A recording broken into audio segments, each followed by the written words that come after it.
should never eat in a crisis? Do you know why you should never hide your stockpile in the basement? And that doing that almost guarantees that you'll lose all your food, your ammo, or your gold and silver in times of social chaos. These are just some of the innocent mistakes that can cost you the life of someone you love. If you rely on a few very common, yet criminally ineffective home defense techniques to protect your family and your stockpile in a mass social and economic collapse. But the techniques that actually work are so counterintuitive, they will shock you, as they shocked me, even though I've been a U.S. Army officer for almost 22 years. My name is Steve Walker, and in this short webinar, I will explain why mainstream home defense strategies flat out don't work, and why relying on them actually paints a big bullseye on your home, leaving you and your family vulnerable, defenseless, and exposed against the savage scum that will rise with the coming crisis. I'll share with you the story of the two preppers that tested their home defense strategies in real social chaos.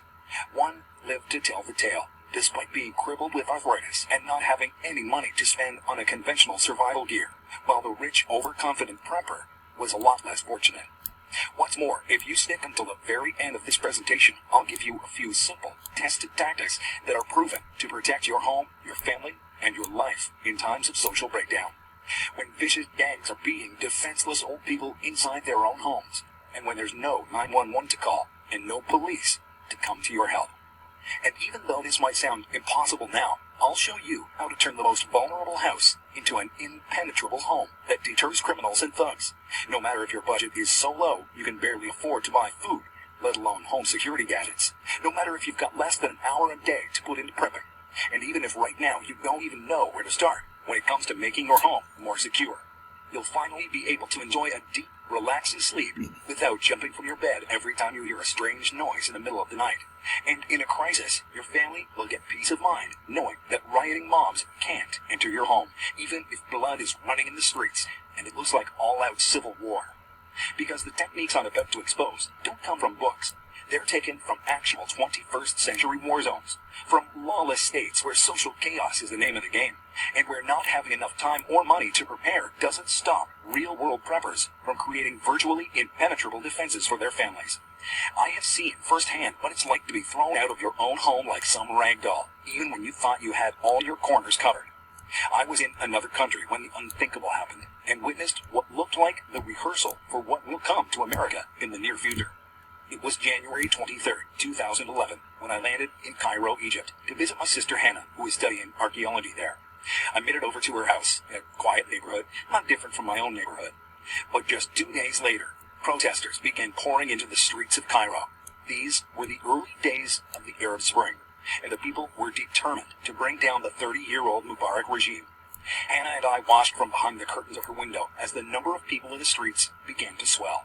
For the first few days, we almost felt as if the events were exciting, that it was cool to be a part of something historical. Yet, in a matter of a few hours, things changed from exciting to disturbing to downright scary. And then it happened, the most sickening preparedness lesson of my entire life. On January 28th, the president dissolved his government and attempted to shut down the internet across Egypt. What followed was utter pandemonium, as violent mobs of looters gradually took over the capital. Power outages crippled many neighborhoods, including my sister's. Hundreds of thousands of people swarmed into the streets of Cairo, and with no police in sight, calm almost instantly turned to chaos. We could hear gunshots outside and the roaring riots in the streets. That same night, while the mobs were going mad outside, we heard a frantic knocking on Hannah's door.